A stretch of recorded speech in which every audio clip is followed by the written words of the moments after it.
आगे मेरे जुगनू, है ना। स्टार्ट करते हैं अपने। तो जो जीओसी अपने रेगुलर पढ़ रहे हैं उसमें आप लोगों को याद हो अपने लास्ट टॉपिक जो करके गए थे वो चल रहा था अपने इलेक्ट्रॉन स्थानांतरण प्रभाव। इलेक्ट्रॉन स्थानांतरण प्रभाव में हमने एक टॉपिक जो टोटल 4 प्रकार के प्रभाव हमने पढ़े। कौन कौन से प्रभाव पढ़े? ई, आई, एच और आर, है ना। तो आपको याद होगा ई और आई तो हमने कंप्लीट कर लिया है ना। तो आज हम आर पढ़ते हैं, रेजोनेंस जिसे कहते हैं। आर के बाद में एच पढ़ेंगे, है ना। तो आज मैंने जो टॉपिक आपके सामने रखा है, पिक किया है, जिसकी जानकारी अपने ले रहे हैं सामान्य कार्बनिक रसायन के अंदर, वो है अनुनाद प्रभाव। कौन सा है? अनुनाद प्रभाव। तब सबसे पहले तो अपने को ये जानना है कि भाई अनुनाद है क्या। सबसे पहले तो मुझे जानना यह है कि अनुनाद है क्या। अब अनुनाद क्या है तो आप लोगों को ध्यान रखना है कि कार्बनिक यौगिकों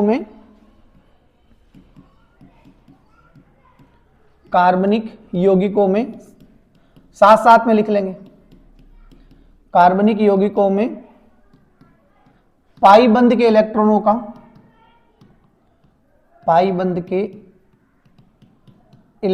का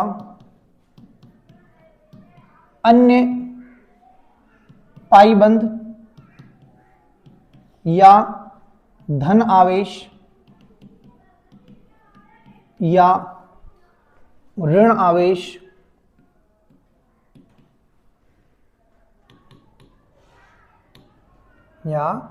आवेश या मुक्त मूलक या एकांकी इलेक्ट्रॉन युग्म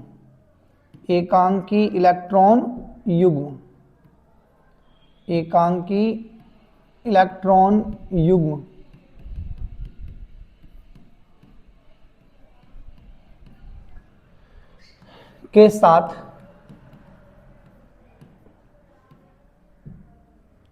विस्थानीकृत होने की घटना कोमा करके लिखेंगे अपने कि अनुनाद कहलाता है। विस्थानीकृत होने की घटना अनुनाद कहलाता है। अब मतलब क्या है इसमें, मैं क्या बताना चाह रहा हूं, थोड़ा बोर्ड पे ध्यान देंगे, एक बार लिखना बंद करेंगे कि एक साइड में कोई एक अणु है और उस अणु के अंदर एक साइड पाईबंद है ना, और दूसरे साइड में पाईबंद भी हो सकता है, धनावेश भी हो सकता है, ऋणावेश भी हो सकता है, मुक्त मूलक मतलब विषम इलेक्ट्रॉन हो सकता है, और या लोन पेयर जिसे कहते हैं एकांक इलेक्ट्रॉन युग्म, है ना, ये भी हो सकता है। तो अगर पाईबंद के इलेक्ट्रॉन लोन पेयर के साथ में क्या करे, मतलब डीलोकेलाइज हो, हिंदी में कहते हैं विस्थानीकृत हो, है ना। विस्थानीकरण का सीधा मतलब है एक जगह से उठकर दूसरी जगह जाना, है ना। तो अगर दो जो समूह आपस में जो है वो क्या हो रहे हैं, विस्थानीकृत हो रहे हैं, उन विस्थानीकृत होने वाले समूह में एक पाईबंद है और एक लोन पेयर है, या पाईबंद है दूसरा पाईबंद है, या पाईबंद धनावेश है, या पाईबंद और ऋणावेश है, या पाईबंद और मुक्त मूलक है ना। तो अगर मैं ये कहूंगा कि एक पाईबंद दूसरी उसी अणु में उपस्थित कोई दूसरा पाईबंद है, या धनावेश है, या ऋणावेश है, या मुक्त मूलक है ना, या एकांक इलेक्ट्रॉन युग्म है, उसके इलेक्ट्रॉनों के साथ में अगर डीलोकेलाइज होता है, मतलब एक स्थान से दूसरे स्थान पर उठकर जाता है ना, तो वो घटना पाईबंद के इलेक्ट्रॉन का एक जगह से दूसरी जगह उठकर जाने की घटना क्या कहलाएगी? अनुनाद कहलाएगी। क्या कहलाएगी? अनुनाद कहलाएगी। अब एक इसके एग्जाम्पल अपने जैसे इस परिभाषा में जो मैंने लिखा वो एग्जाम्पल में आ जाएगा, इसलिए अपने ज्यादा इस पे अभी स्ट्रेस देने की जरूरत थोड़ी मुझे कम महसूस हो रही, क्योंकि मैं यहां बताऊंगा तो आपको समझ में नहीं आएगा कि मैं कहना क्या चाह रहा हूं। तो उदाहरण जैसे जैसे आएंगे तो इस परिभाषा को वापस खोलेंगे, ठीक है ना। तो अभी अपने ये पढ़ते हैं कि अनुनाद, पहली बात तो ये होगी। फिर अनुनाद की विशेषताएं क्या है, अनुनाद की विशेषताएं क्या है, अनुनाद प्रभाव है उसकी विशेषताएं क्या क्या होगी। तो अपने अनुनाद प्रभाव की विशेषताएं पढ़ते हैं। पहली विशेषता कि अनुनाद के दौरान सिग्मा बंध के इलेक्ट्रॉन, लिखना साथ साथ में रखेंगे, सिग्मा बंध के इलेक्ट्रॉन भाग नहीं लेते हैं। अनुनाद के दौरान सिग्मा बंध के इलेक्ट्रॉन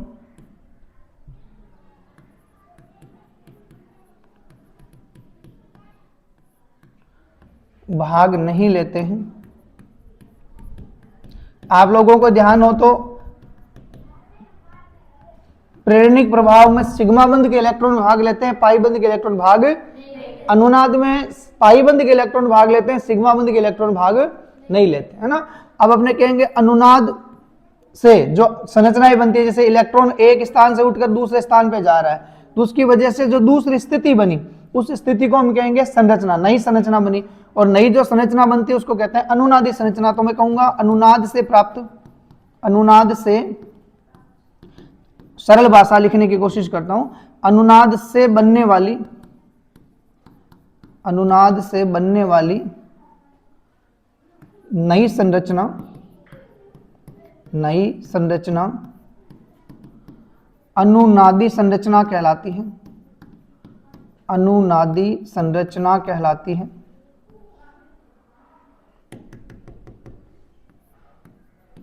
अनुनादी संरचना कहलाती है।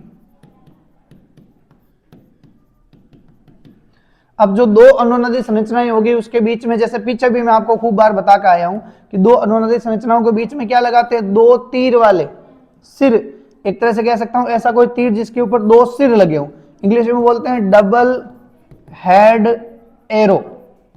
क्या बोलते हैं, डबल हेड एरो, है ना। तो डबल हेड एरो वाला साइन जो है दो अनुनादी संरचनाओं के बीच में लगता है। तो अपने ये कहेंगे तीसरा, और इसी के अंदर चल जाए वो लिखेंगे थर्ड, कि दो अनुनादी संरचनाओं के बीच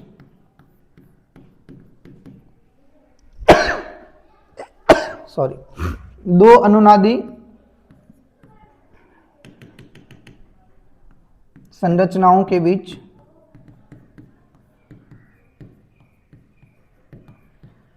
दो सिर वाला तीर, है ना, इसको अपने ऐसे दिखा सकते हैं, चिन्ह के रूप में लगाया जाता है। आज मुझे 8वें पीरियड से पहले थोड़ा याद दिलाना, इसमें से जो स्लाइड्स पड़ी है ना वो पेन ड्राइव में लेनी है ना। मैं रोजाना थोड़ा काम के चक्कर में भूल जाता हूँ और छुट्टी के टाइम में अपने निकल जाते हैं, है ना। थोड़ा ध्यान दिलाना, मुझे याद करवाना कि सर वो पेन ड्राइव में निकालनी है क्या। चलो एक नया पेज ऐड करते हैं इसमें, है ना। 3 लिख दिया, चौथी लिखते हैं, चौथी विशेषता इसकी क्या होगी।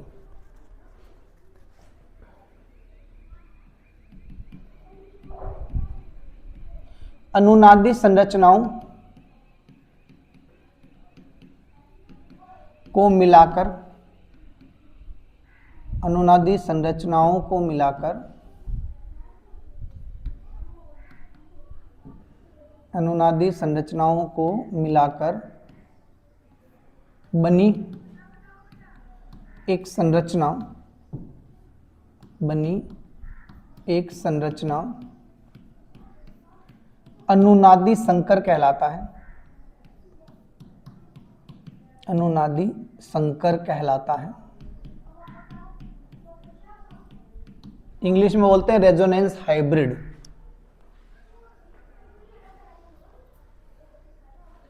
पांचवी विशेषता में लिख रहे हैं किसी अणु की, अब जो यहां मैं लिख रहा हूं उसके आगे जो है कुछ वैसे सारे बिंदु इंपॉर्टेंट है, लेकिन कुछ बिंदु ऐसे हैं जिन पे अपने को विशेष ध्यान रखना, आगे स्थायित्व में काम आएगा ना। तो लिखेंगे किसी अणु की, अणु का मतलब कार्बनिक अणु, अणु का मतलब क्या है, कार्बनिक अणु, और किसी अणु की जितनी ज्यादा, क्योंकि हम कार्बनिक रसायन पढ़ रहे हैं, किसी अणु की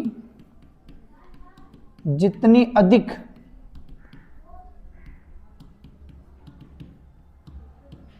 अनुनादी संरचनाएं बनेगी,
तो मैं रिपीट कर देता हूँ वापस, है ना, वो इस प्रॉब्लम होने की वजह से। तो अपने ये कहते हैं कि अल्कोहल के सॉरी फिनोल के अंदर ऑक्सीजन जो है अधिक विद्युतीय है और हाइड्रोजन कम विद्युतीय है ना। तो बंद के इलेक्ट्रॉन कौन लेके जाएगा? ऑक्सीजन लेके जाएगा ऑब्वियसली, और ऑक्सीजन लेके जाएगा तो बंद के इलेक्ट्रॉन टूटने के बाद में AR मतलब बेंजीन रिंग के ऊपर O पर नेगेटिव आएगा। इस बेंजीन रिंग को अपने बोलते हैं फेनिल, और फेनिल के ऊपर ऑक्साइड बन जुड़ा हुआ है, दोनों को जोड़ दें तो बनता है फिनॉक्साइड। इन दोनों को जोड़ दूं तो क्या बनता है? फिनॉक्साइड, है ना। तो ये एक तरह से फिनॉक्साइड आयन है। ये कौन सा आयन है बेटा? फिनॉक्साइड आयन है, ठीक है ना।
हो गया ना, स्टेबल हो गया।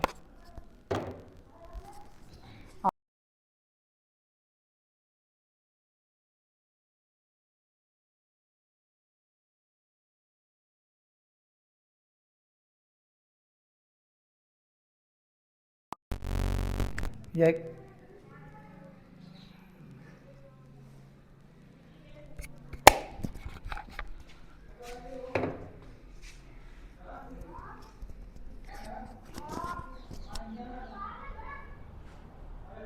चल रहा है, चलो चलो बीच में एक टेक्निकल मिस्टेक, उसको ठीक करते हुए अपने वापस आगे चलते हैं। इसी को मैं वापस रिपीट कर दूं कि अपने जो छठा बिंदु देखा था, है ना, अब छठे बिंदु के अकॉर्डिंग अगर कहें तो जो अनुनादी संरचनाएं आयनिक है वो ज्यादा स्थायी होगी किसकी तुलना में? उदासीन की तुलना में। तो इस कंडीशन को अगर मैं देखूं तो यहाँ पर दोनों कंडीशन, दोनों के अंदर अनुनादी संरचनाओं की संख्या तो दोनों की 4 है, लेकिन इसकी अनुनादी संरचनाएं उदासीन होगी और इसकी अनुनादी संरचनाएं फिनॉक्साइड आयन की क्या होगी? आयनिक होगी।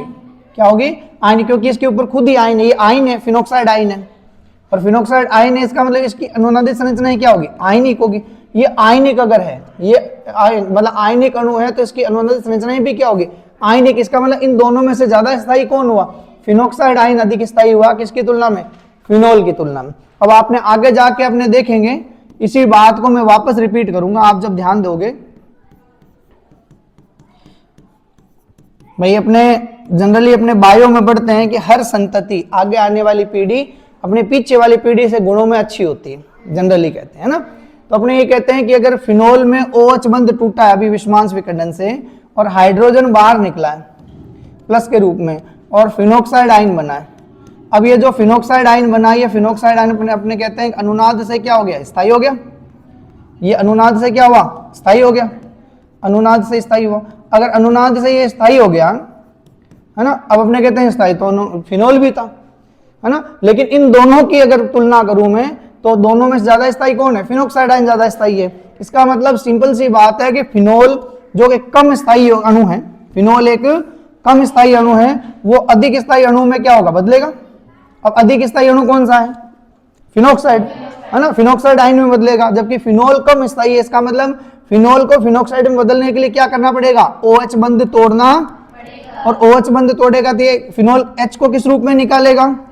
H को प्लस के रूप में निकालेगा। और कोई भी अणु अगर H प्लस देता है ना, H प्लस आयन को हम क्या कहते हैं? अम्लीय आयन। तो अगर कोई अणु H प्लस आयन देता है तो इसका मतलब वो अम्लीय होता है। तो फिनोल, ध्यान देना है, फिनोल अम्लीय क्यों है, फिनोल अम्लीय क्यों है ना, उसकी व्याख्या हम इस बिंदु से भी कर सकते हैं। भाई फिनोल में OH बंध है और OH बंध विषमांश विकर्ण से जब टूटता है तो फिनोक्साइड आयन बनता है। फिनोल और फिनोक्साइड आयन में से फिनोक्साइड आयन अधिक स्थायी होता है, तो कम स्थायी अणु किस में बदलता है, अधिक स्थायी में बदलता है। कम स्थायी अणु किस में बदलता है, अधिक स्थायी में। और अधिक स्थायी में बदलने के लिए इसको क्या करना पड़ेगा, OH बंध तोड़ना। OH बंध तोड़ेगा, इसका मतलब फिनोल को क्या रिलीज करना पड़ेगा, H+ आयन, और H+ आयन का मतलब एसिड को रिलीज करना पड़ेगा। एसिड जब ये रिलीज करेगा इसका मतलब फिनोल जो है प्रकृति में क्या होता है, अम्लीय है ना। तो छठा बिंदु से हम फिनोल की अम्लता की व्याख्या भी कर सकते हैं, ठीक है ना। तो आगे जाके अपने इसको भी देखेंगे। इसका उदाहरण लिख देता हूं, ये उदाहरण है और उदाहरण में यहां मैं नोट लगा के लिख देता हूं, है ना, ताकि आपको ये अच्छे से बात क्लियर भी हो जाए कि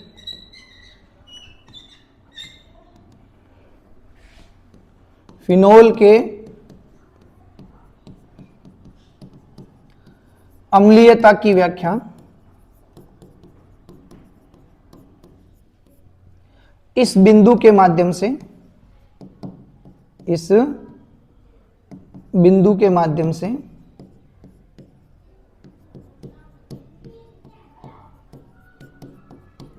से की जा सकती है।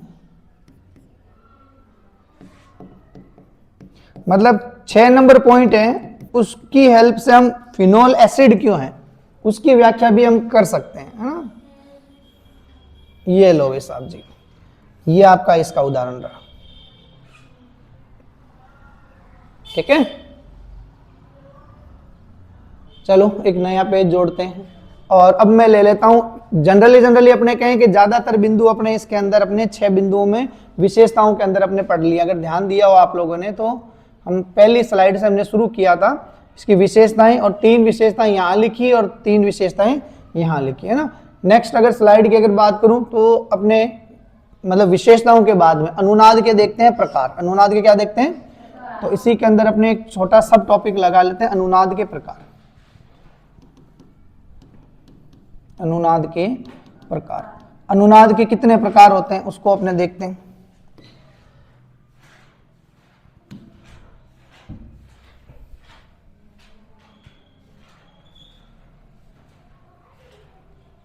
अनुनाद के प्रकार देखते हैं ना, अनुनाद के कितने प्रकार हैं।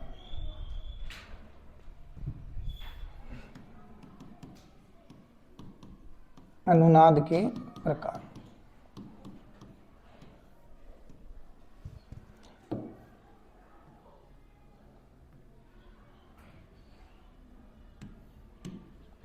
देखो अनुनाद को मुख्यतः मैं 2 भागों में बांट सकता हूं। अनुनाद को मुख्यतः 2 भागों में बांट सकता हूं, जिसको मैं +R धनात्मक, जिसको कहते हैं धनात्मक अनुनाद, +R मतलब धनात्मक अनुनाद, और दूसरा -R, -R को हम क्या कहते हैं, ऋणात्मक अनुनाद। -R को बोलते हैं ऋणात्मक अनुनाद,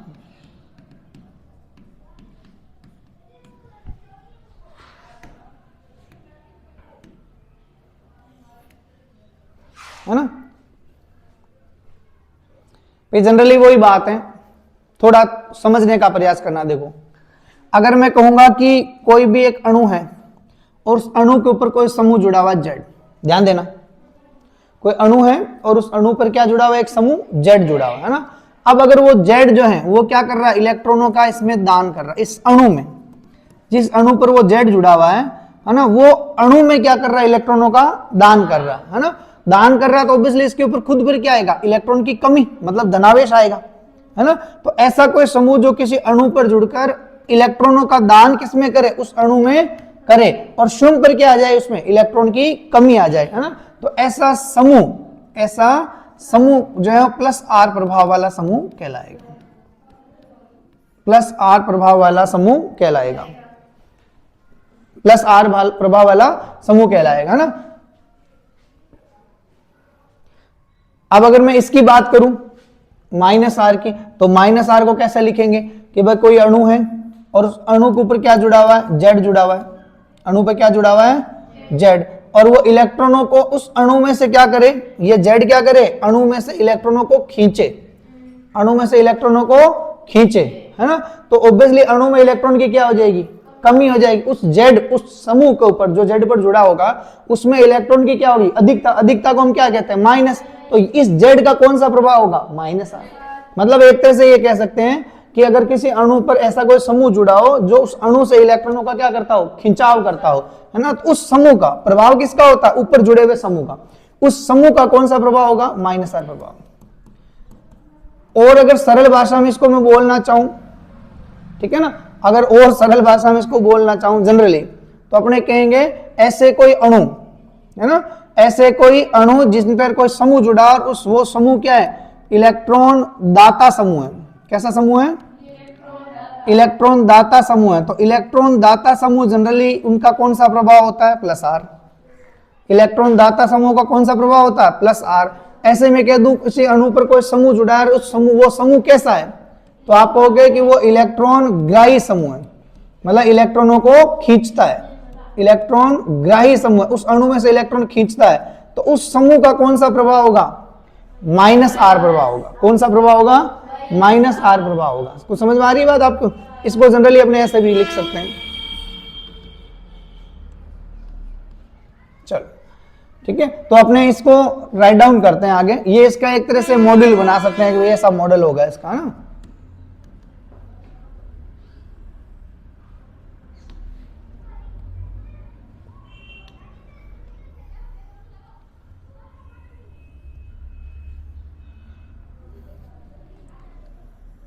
ऐसी चीज अपने को इसमें देखने को मिलेगी, ठीक है ना। अब अपने ये देख लेते हैं प्लस आर प्रभाव वाले समूह कौन से और माइनस आई प्रभाव वाले समूह, माइनस आर प्रभाव वाले समूह कौन से। अब थोड़ी बात मेरे समझने का प्रयास, फिर मैं यहां लिख दूंगा ना, पहले उस आगे वाली स्लाइड में समझने का प्रयास करना। देखो आगे वाली एक स्लाइड लेते हैं पहले, यहां कचरा नहीं करें, पीछे वाली स्लाइड में वरना कचरा हो जाएगा, यहां लिखूंगा तो ना। तो अपने क्या करते हैं कि उसको रफ न करके और आगे एक नई स्लाइड में समझने का प्रयास करते हैं, थोड़ा समझना कौन से समूह प्लस आर प्रभाव वाले होंगे, कौन से माइनस आर प्रभाव वाले। अब थोड़ा समझने का प्रयास करना। एक उदाहरण के लिए मैं ले लेता हूं बेंजीन रिंग। क्या ले लेता हूं बेटा, बेंजीन रिंग। थोड़ा बड़ा लिख लेता हूं। इस बेंजीन रिंग पर कोई ऐसा समूह जुड़ा हुआ है, कोई एक तत्व जुड़ा हुआ है, आप ऐसा समझ लो। एक उदाहरण के रूप में जैसे ऑक्सीजन है, एक उदाहरण के रूप में ना, इस ऑक्सीजन पे ये आगे ऑक्सीजन अपनी संयोजकता को पूरा करेगा, जैसे OH जुड़ा हुआ है। अब अपने को पता रिंग पर OH जुड़ते ही ये फेनिल है, फेनिल के ऊपर OH जुड़ जाएगा तो फिनोल हो जाएगा ये, है ना। फेनिल के साथ में अल्कोहल जुड़ा तो ये फिनोल हो गया। अब अपने को पता है कि रिंग पर, ध्यान देना मेरी बात को, मैं वापस राइट डाउन कर रहा हूं इस बात को, है ना, वापस रिपीट कर रहा हूं कि अगर रिंग जो है, रिंग पर कोई समूह जुड़ा है और उस समूह के ऊपर क्या है, इलेक्ट्रॉनों की अधिकता है, मतलब लोन पेयर है। क्या है, लोन पेयर है, ठीक है ना। और आगे वो तत्व, मतलब उस रिंग पर जुड़े हुए जो समूह है, उस समूह में जो तत्व रिंग से जुड़ा है, जैसे ऑक्सीजन जुड़ा हुआ है, उसके ऊपर लोन पेयर भी हो और वो आगे सिंगल बॉन्ड से जुड़ा हो, लोन पेयर भी और आगे सिंगल बॉन्ड से जुड़ा हो, है ना। तो ऐसे समूहों का 99.99% प्लस आर प्रभावी होगा। वापस रिपीट करूं, रिंग होगी, रिंग पर कोई तत्व होगा, उस तत्व पर लोन पेयर होगा और लोन पेयर वाला तत्व आगे किसी तत्व से जुड़ा, वो किससे जुड़ेगा, केवल सिग्मा बंध से, केवल सिग्मा बंध से जुड़ेगा। तो उन सभी तत्वों का कौन सा प्रभाव होगा, उन सभी जो है समूह का प्लस आर प्रभाव होगा। अब एक एग्जांपल और दे देता हूं इसी के साथ साथ में आपको समझने के लिए ना, जैसे इसके नीचे यहां लिख देता हूं बेंजीन है, बेंजीन के ऊपर क्या जुड़ी हुई है, एमीन। NH2 समूह का मतलब एमीन जुड़ा हुआ। अब NH2 समूह जुड़ा है, इस नाइट्रोजन के ऊपर क्या होता है, लोन पेयर। भाई नाइट्रोजन पे क्या होता है, लोन पेयर, नाइट्रोजन पे लोन पेयर है। तो अब मैं क्या कहूंगा कि एक समूह है बेंजीन के रूप में, उस समूह पे क्या जुड़ा हुआ है, एक तत्व जुड़ा हुआ है और वो तत्व, उस तत्व पे क्या है, लोन पेयर है। ये देखो बेंजीन पे कोई तत्व जुड़ा है, वो उस तत्व पे क्या है ना। और लोन पेयर वाला जो तत्व है, जिसके ऊपर वो तत्व, मतलब जिससे लोन पेयर जुड़ा हुआ है, ऐसा कोई तत्व जो रिंग से भी जुड़ा है और उसके ऊपर लोन पेयर भी है, वो आगे केवल किससे जुड़ा होना चाहिए, है ना। तो ऐसे समूहों का जो है वो हमने क्या, कौन सा प्रभाव देखेंगे, प्लस आर। ऐसा केवल, ऐसे समूह का केवल प्लस आर प्रभाव होगा। कुछ समझ में आ रहा है जो मैं कह रहा हूं। है ना। अब एक एग्जांपल माइनस आर का, एक दो एग्जांपल समझाने का प्रयास करता हूं। माइनस आर कैसे देखेंगे? माइनस आर उन सभी समूहों का होगा, इसका मतलब ये इस समूह की बात कर रहा हूं, ये समूह प्लस आर वाले होंगे। प्लस आर वाले समूह कौन से होंगे? जो बेंजीन रिंग पर जुड़े हैं और उन समूह में बेंजीन रिंग से जुड़ा हुआ परमाणु जो है, बेंजीन रिंग से जुड़ा हुआ परमाणु जो है उसके ऊपर लोन पेयर है और वो आगे केवल सिंगल बॉन्ड से जुड़ा, मतलब सिग्मा बंध से ही जुड़ा, आगे पाई बंध नहीं है, कहने का मतलब उसके अंदर, है ना। तो ऐसा समूह हमेशा क्या देगा? हमेशा प्लस आर प्रभाव देगा, है ना। अब एक एग्जांपल दे देता हूं, जैसे एक उदाहरण के रूप में, जैसे ये वाला समूह है, बेंजीन रिंग पर NO2 जुड़ा हुआ है ना। ये NO2 है, NO2 का मतलब नाइट्रो। भाई NO2 का मतलब क्या हुआ? रिंग के ऊपर NO2 जुड़ा है, इसका मतलब ये नाइट्रो है ना। अब इसको बोलूंगा बेंजीन और ये है नाइट्रो, तो ये नाइट्रोबेंजीन हो गया। इसका नाम क्या हो जाएगा? नाइट्रोबेंजीन। अब नाइट्रोबेंजीन में बेंजीन रिंग पर जुड़ा हुआ जो NO2 समूह, उसका कौन सा प्रभाव होगा? प्लस आर होगा, माइनस आर होगा? हम केवल इतना ही देखना चाह रहे हैं, है ना। तो इसको देखने के लिए अपने एक जो सिंपल सा कॉन्सेप्ट जो अपने बार बार बोलते आ रहे हैं उसको समझने का प्रयास करते हैं। अब वापस वही देखेंगे। भाई रिंग है, रिंग के ऊपर कोई तत्व जुड़ा हुआ है ना, उस तत्व के ऊपर लोन पेयर है, ठीक है ना, उस तत्व पर लोन पेयर है ना। लोन पेयर है या नहीं है इसकी कोई जरूरी नहीं, लेकिन यह पक्का है कि वो तत्व अपने से अधिक विद्युत ऋणात्मक तत्व से पाई बंध से जुड़ा होगा। जैसे नाइट्रोजन अपने से अधिक विद्युत ऋणात्मक तत्व ऑक्सीजन से जुड़ा हुआ है, और किससे जुड़ा हुआ है? पाई बॉन्ड से जुड़ा हुआ है ना। ऐसा कोई समूह हमेशा उसका कौन सा प्रभाव होगा? Minus R. कौन सा होगा? और बता देता हूं, आओ। ये देखो बेंजीन रिंग, और बेंजीन रिंग के ऊपर मैंने एक समूह जोड़ दिया CHO। अब मुझे कोई बता दे CHO क्या होता है? कौन सा क्रियात्मक समूह CHO होता है? कार्बोनिल समूह है। कार्बोनिल समूह के एक तरफ हाइड्रोजन है तो ऑब्वियसली एल्डिहाइड है, और दोनों तरफ अगर कार्बन जुड़े हो तो कीटोन है ना। तो ये एल्डिहाइड है ना। अब बेंजीन के ऊपर एल्डिहाइड जुड़ा हुआ तो ये बेंज एल्डिहाइड हो गया। ये कौन सा हो गया? बेंज एल्डिहाइड हो गया, है ना। बेंजीन प्लस एल्डिहाइड, दोनों को अगर जोड़ूंगा तो इससे ले लो बेंज और इधर ले लो एल्डिहाइड, तो दोनों को जोड़ूंगा तो जाएगा बेंज एल्डिहाइड। समझ आ रहा है कहानी?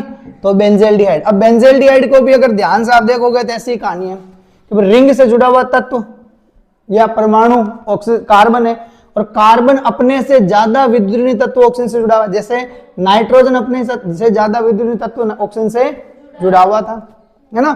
और वो भी किससे जुड़ा हुआ था? डबल बॉन्ड से। तो यहां भी कार्बन अपने से ज्यादा विद्युत तत्व ऑक्सीजन से जुड़ा हुआ, किससे जुड़ा हुआ? पाई बंध से, डबल बॉन्ड से जुड़ा है।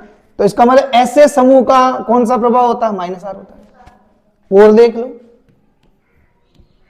बेंजीन रिंग, बेंजीन रिंग के ऊपर COOH कार्बोक्सिलिक अम्ल, है ना। अब ध्यान दोगे कि बेंजीन रिंग से जुड़ा हुआ जो परमाणु है कार्बन, वो अपने से अधिक विद्युत तत्व से ऑक्सीजन से जुड़ा हुआ है, और किससे जुड़ा हुआ है? पाई बंध से। तो ये इस समूह का कौन सा प्रभाव होगा? अब थोड़ा आइडिया बन रहा है क्या? मतलब माइनस आर प्रभाव वाले सारे समूह उनके अंदर पाई बंध है ना। अब आप थोड़ा दिमाग लगाओ, मैं ऐसा क्यों कह रहा हूं? पाई बंध का मतलब एक तरह से माइनस आर का मतलब ये इलेक्ट्रॉन खींचेंगे। अब क्यों खींचेंगे? अगर कार्बन अपने से ज्यादा विद्युत तत्व से ऑक्सीजन से जुड़ा है तो बंध के इलेक्ट्रॉन कौन लेके जाएगा?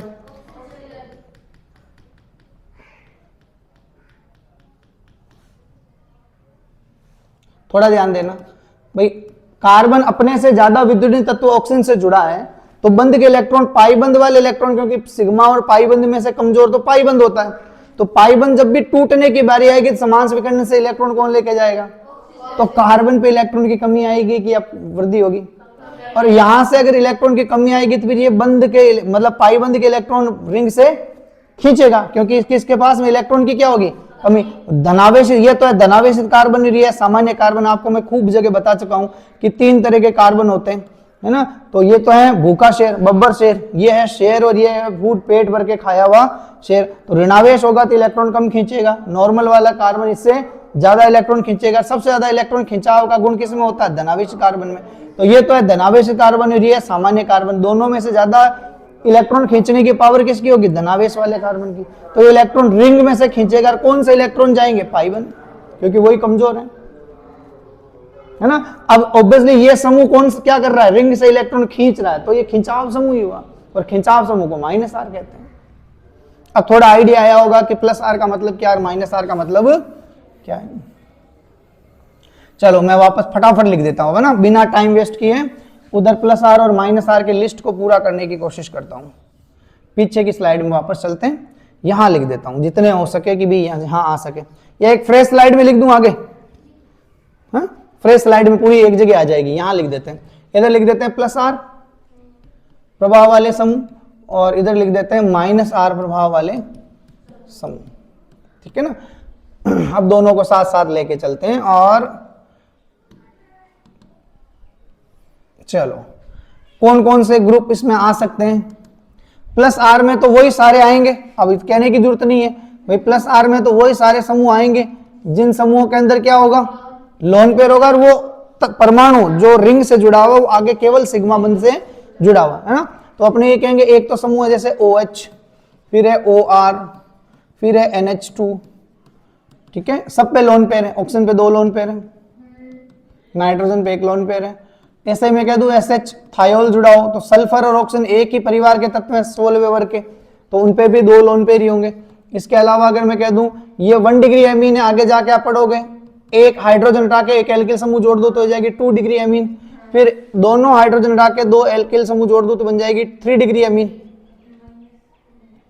तो NR2 और 1 लोन पेयर है ना, 2 मतलब दोनों हाइड्रोजन हट गए एमीन में और 2 R जुड़ गए, एल्किल समूह जुड़ गए, ठीक है ना। अब उसके बाद में अगर मैं और इसके ग्रुप में जोड़ दूं कि और कौन कौन सा समूह का इलेक्ट्रॉन दाता प्रभाव हो सकता है,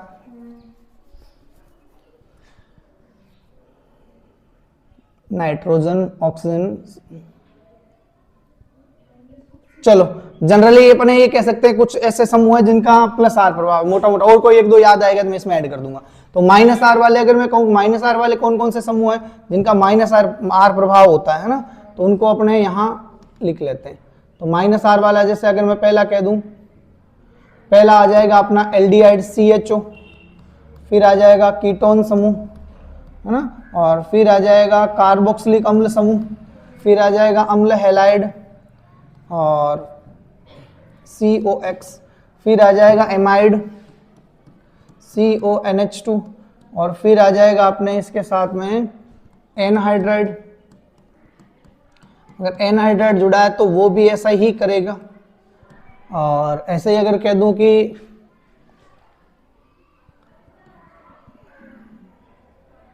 इसके अलावा और अपने जोड़ दे जैसे नाइट्रो है, ठीक है ना, नाइट्रो समूह वो भी ऐसा ही करेगा। साइनाइड जुड़ा होगा तो वो भी ऐसा ही करेगा, और सल्फोनिक अम्ल जुड़ा होगा तो वो भी ऐसा ही समूह इलेक्ट्रॉन खिंचाव समूह के रूप में काम करेगा, ठीक है ना। तो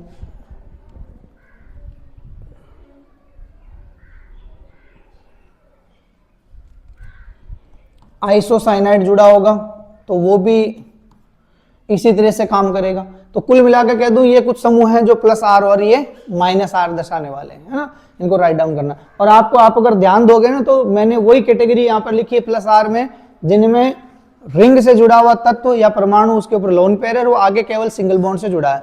और इधर वही कैटेगरी लिखी है जो रिंग से जुड़ा हुआ परमाणु या तत्व जिसके ऊपर लोन पेयर चाहे है या नहीं है, लेकिन वो आगे अपने से अधिक विद्युतीय तत्व से पाई बॉन्ड से जुड़ा हुआ है, ठीक है ना।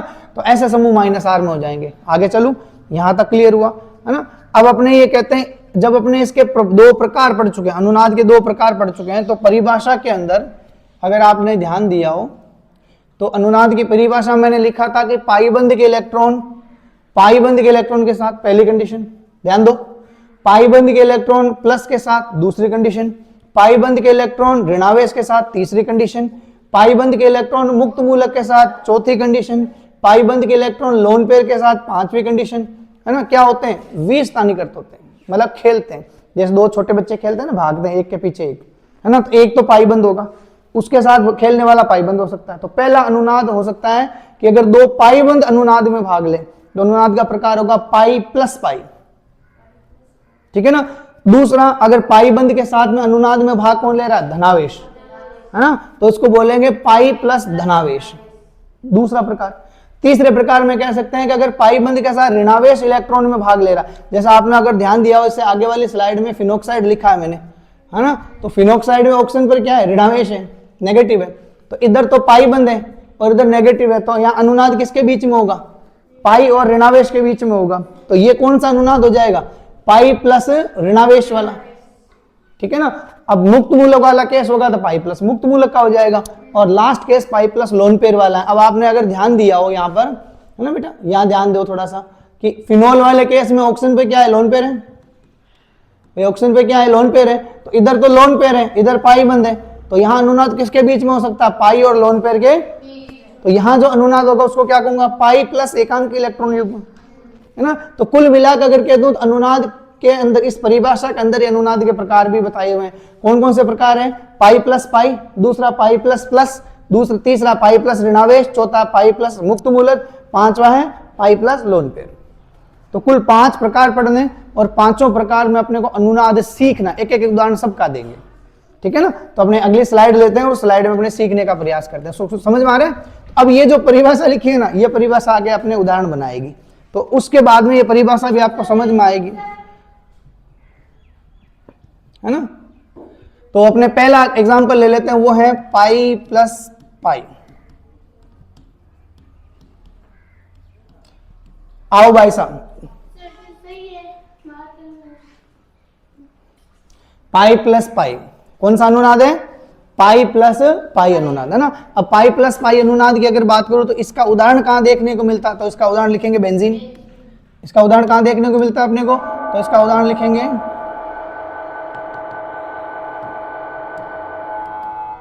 इसका उदाहरण लिखेंगे बेंजीन, उदाहरण लिखेंगे बेंजीन। अब बेंजीन में जो अनुनाद है वो आपको मैं ऑलरेडी हक्कल नियम में पढ़ा चुका हूं, और बेंजीन की खुद की अनुनाद संरचना ही आपने पढ़ी है बेंजीन की संरचना में, है ना। तो ऑब्वियसली इसको मैं थोड़ा सा स्पीडली बता देता हूं। तो ये पाईबंद, इस पाईबंद के साथ में जो है अनुनाद दिखाएगा, तो ये पाईबंद उठ के कहां जाए, अगर ये पाईबंद उठ के कहां जाए, यहां, और ये पाईबंद उठ के कहां जाए, यहां, तो उसी टाइम ये पाईबंद उठ के कहां जाएगा, यहां, ठीक है ना। अब मैं इसकी नई अनुनादित संरचनाएं जो बना रहा हूं,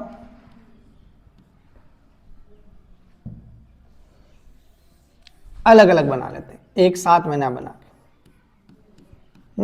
पहले ये अनुनादित संरचना, इस ये पाईबंद उठ के आया कहां पर बेटा, यहां, है ना, और ये पाईबंद उठ के कहां जाएगा, यहां, और ये पाईबंद उठ के कहां जाएगा, यहां, ठीक है ना। तो एक नई जो अनुनादित संरचना बन रही है, उस अनुनादित संरचना में पाईबंद के इलेक्ट्रॉन यहां से उठ के चले जाएंगे यहां, यहां से उठ के चले जाएंगे, यहां से उठ के चले जाएंगे यहां, और यहां से उठ के चले जाएंगे यहां। तो अगर आप ध्यान दोगे तो अनुनाद, इस अनुनाद के अंदर ये जो पहली संरचना बनी है, फर्स्ट और सेकंड, हमने पीछे कहीं कोई गड़बड़ तो नहीं कर दी, एक बार देखेंगे, हो सकता है मेरे बोलने में लिखने में गड़बड़ कर दी हो, ठीक है। पीछे देखता हूं एक और स्लाइड में, है ना, ये देखो यहां बेंजीन की कुल अनुनादित संरचनाएं कितनी होगी, ठीक है ना। ये आपने एक काम करते हैं, इसको सही 4 ही रखते हैं ताकि एग्जाम्पल समझ में आए, लेकिन अपने यहां फिनोल कर देते हैं, ठीक है। अब ठीक है, फिनोल की कुल 4 अनुनादित संरचनाएं होगी, ठीक है ना। तो इसमें अगर मैं दोनों अनुनादित संरचनाओं को देखूं, ये वापस अगर इसको साइक्लाइज करूं तो ये पाईबंद यहां जाएगा, ये पाईबंद यहां आ सकता है, और ये पाईबंद यहां आ सकता है। तो पहली दूसरी में बदलेगी, दूसरी वापस पहली में बदलेगी। तो ये तीर का निशान तो अपने को बता रहा है इधर वाला कि ये वाली संरचना इसमें बदल रही है, और ये तीर का निशान अपने को ये बता रहा है कि ये संरचना इसमें बदल रही है। अब दोनों अलग अलग है कि नहीं है, तो अपने को पता जो है कि बेंजीन की जो है अपने केकुले संरचनाएं पढ़ के आए हैं, तो केकुले संरचनाओं के अंदर अपने कहते हैं कि ये अलग अलग दिखाने के लिए अपने क्या करते हैं, इसको नंबर करते हैं पहले, ताकि अपने को अच्छे से समझ में आए, है ना। तो अपने नंबरिंग करना, बेंजीन के आगे नंबरिंग करोगे तो ये 1 नंबर कार्बन, ये 2, ये 3, ये 4, 5 और 6, ऐसे ये 1, 2, 3, 4, 5 और 6। अभी कार्बन डबल बॉन्ड कहाँ कहाँ पर है, पहली वाली संरचना में डबल बॉन्ड है 1 नंबर और 2 नंबर के बीच में, फिर डबल बॉन्ड कहाँ कहाँ पर है, तो आप कहोगे 3 नंबर और 4 नंबर के बीच में, है ना। ये मैं क्या बता रहा हूँ, पाईबंद की पोजीशन बता रहा हूँ, वापस एक बार लिख देता हूँ ना, पाईबंद की स्थिति, पाईबंद की स्थिति। तो पाईबंद की स्थिति अगर मैं बनाऊं तो पाईबंद की स्थिति इसमें पहली वाली संरचना बन रही है 1 नंबर और 2 नंबर के बीच में, फिर बन रही है 3 और 4 के बीच में, फिर बन रही है 5 और 6 के बीच में। कार्बन नंबर 5 और कार्बन नंबर 6 के बीच में पाई बंद है। आगे इधर मैं कहूं तो है ना, पाई बंद की स्थिति कहां कहां पर होगी? 2 नंबर और 3 नंबर के बीच में, 2 नंबर और कार्बन नंबर 2 और कार्बन नंबर 3 के बीच में, फिर कार्बन नंबर 4 और कार्बन नंबर 5 के बीच में, कार्बन नंबर 4 और कार्बन नंबर 5 के बीच में, फिर कार्बन नंबर 6 और कार्बन नंबर 1 के बीच में। तो आप ध्यान से देखोगे तो पाई बंद की स्थितियां दोनों में क्या है? अलग है, और अलग होने की वजह से ये 2 अनुनादी संरचनाएं बनेगी, है ना। तो चले आगे। तो ये वाला एग्जांपल जो है अपने को किसके बीच में दिख रहा है कि एक पाई बंद जो है अनुनाद में भाग ले रहा किसके साथ में? दूसरे पाई बंद के साथ। ये पाई बंद अनुनाद में भाग ले रहा इस पाई बंद के साथ, है ना, और ये पाई बंद अनुनाद में भाग ले रहा इस पाई बंद के साथ में। तो 2 पाई बंद आपस में अनुनाद में भाग लेते हैं, इसीलिए इस संरचना को के अंदर जो अनुनाद हो रहा है वो पाई प्लस पाई वाला अनुनाद है, ठीक है ना। अगर आगे चलो, ये एग्जांपल अगर आपको समझ में आया है तो इसके सेकंड वाला एग्जांपल अपने लिखते हैं। सेकंड एग्जांपल कौन सा है? तो दूसरा लिखेंगे पाई प्लस एकांकी इलेक्ट्रॉन युग्म, पाई प्लस एकांकी इलेक्ट्रॉन युग्म। तो ऐसा कोई अनुनाद जिसमें एक पाई बंद और दूसरा लोन पेयर भाग लेता है तो वो क्या कहलाएगा? पाई प्लस लोन पेयर वाला अनुनाद, है ना। तो अब इसमें एग्जाम्पल क्या होगा? तो इसका सबसे बेस्ट उदाहरण जो अपने लिखने जा रहे हैं वो है अपने फिनोल। इसका सबसे बेस्ट उदाहरण अपने लिखने जा रहे हैं वो है फिनोल, है ना। अब फिनोल की अगर मैं बात करूं तो फिनोल के अंदर होता क्या है कि सर बेंजीन की जो संरचना है, इस बेंजीन की संरचना पे जब क्या जुड़ा हो? OH जुड़ा हो। बेंजीन की संरचना पे क्या जुड़ा हो? OH जुड़ा हो, है ना, तो वो फिनोल होता है। और ऑक्सीजन पे क्या होता है? Lone pair. कितने लोन पेयर? 2 lone pair. कितने लोन पेयर? 2 लोन पेयर, है ना। अब होगा क्या? थोड़ा ध्यान से देखना, इधर देखो। अब ये कहने की मुझे शायद जरूरत नहीं पड़नी चाहिए कि OH समूह क्या है, उसका प्लस R प्रभाव है। क्यों प्लस R है? क्योंकि ऑक्सीजन आगे सिग्नल बंध से जुड़ा हुआ है ना। तो ये प्लस R, इसका मतलब ये इलेक्ट्रॉन दान करेगा, और इलेक्ट्रॉन दान करेगा इसका मतलब यहाँ ऑक्सीजन और कार्बन के बीच में, इस ऑक्सीजन और इस कार्बन के बीच में क्या बन जाएगा? Double bond. इस ऑक्सीजन और कार्बन के बीच में क्या बन जाएगा?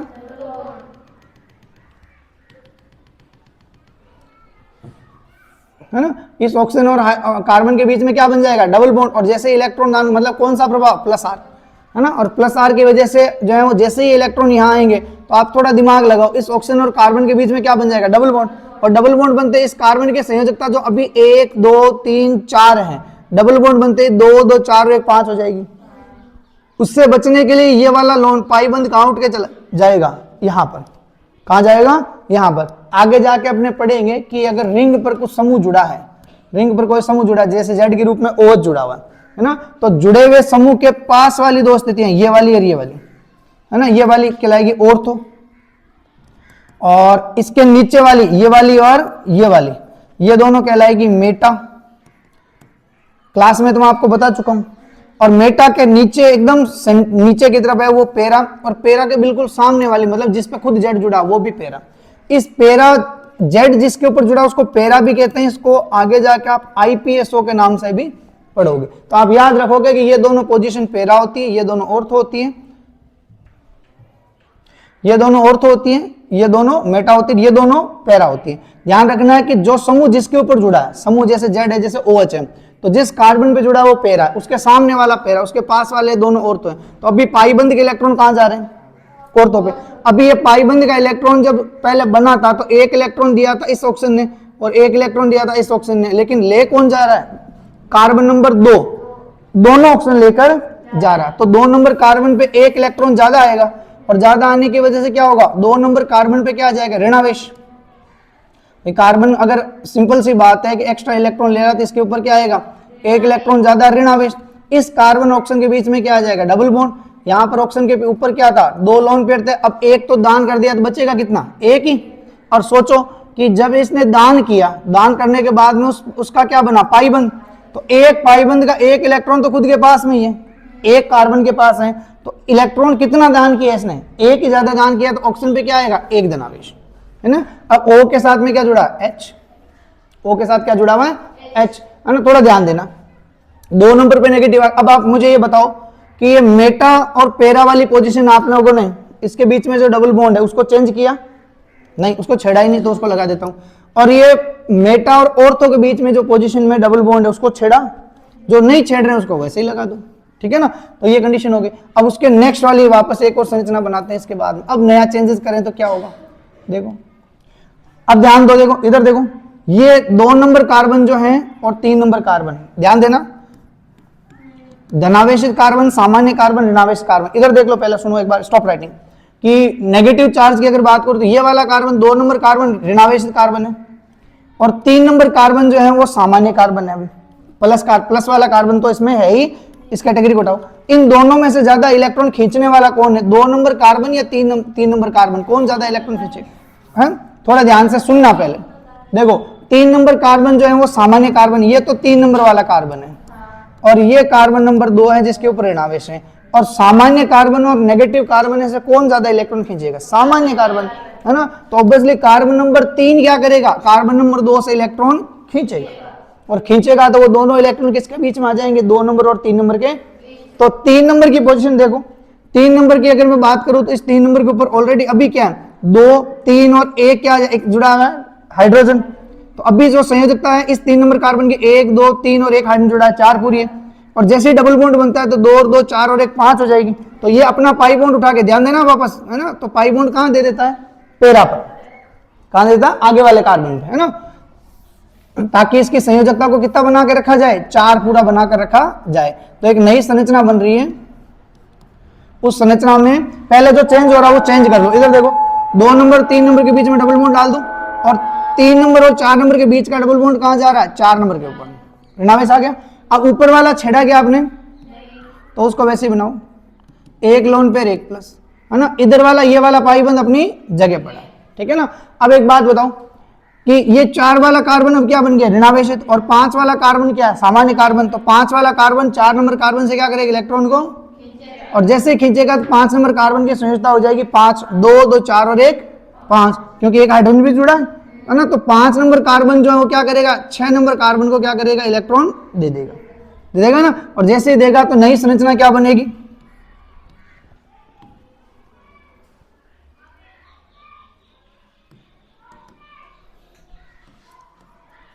पहले जो चेंज नहीं हुआ वो लिखो, वैसा वैसा लिखो, है ना, जो चेंज नहीं हुआ। तो इधर ये पाई बंद है, वो चेंज नहीं हुआ है। ऊपर वाला डबल बॉन्ड चेंज नहीं हुआ है, ऑक्सीजन चेंज नहीं हुआ, H जुड़ा है, 1 लोन पेयर है, 1 प्लस है, ये वाली पोजीशन तो नॉर्मल है। अब देखो क्या चेंज हो रहा है कि सर 4 नंबर पेरा वाला जो दोनों इलेक्ट्रॉन है वो किसमें जा रहे हैं, पेरा और मेटा के बीच में पाई बॉन्ड बना रहे हैं, और मेटा और ऑर्थो के बीच वाला जो है वो पाई बॉन्ड कहां जा रहा है, ऑर्थो के ऊपर आ गया, नेगेटिव, ठीक है ना। अब ये चौथी संरचना बनी। अब 5वीं संरचना आप मुझे बताओगे, अब मुझे आता नहीं है, क्या पता मैं ऐसा लिखूं तो दिखेगा कि नहीं दिखेगा ये कलर। चलो ये लेते हैं,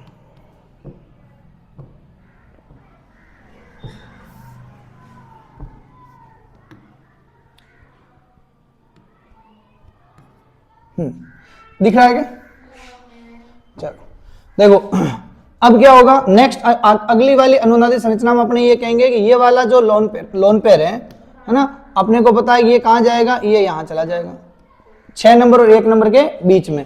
अब अपने को पता है कि जैसे ही 6 नंबर 1 नंबर के बीच में जाएगा तो यहाँ क्या बन जाएगा, डबल बॉन्ड। डबल बॉन्ड बनते इस कार्बन की अगर मैं बात करूं तो इस कार्बन के 2, 2 4 और 1 5, तो ये ऑक्सीजन इससे नाराज हो जाएगा, ये गलत बात है, मैंने तुझे इलेक्ट्रॉन दिया, है ना, और अब मेरे पास में क्या है, कमी, और तू एकदम पेट भर भर के इतना मोटा करके खा के बैठा है ना। तो पहले तो मेरी पूर्ति कर, मैं पतला हुआ जा रहा हूं, है ना। तो जैसे ही इलेक्ट्रॉन यहाँ आएंगे इसके बाद में 2, 2 4 और 1 5 बनेंगे, तो पाई बॉन्ड के इलेक्ट्रॉन वापस उठ के कहां चले जाएंगे, जहां से आए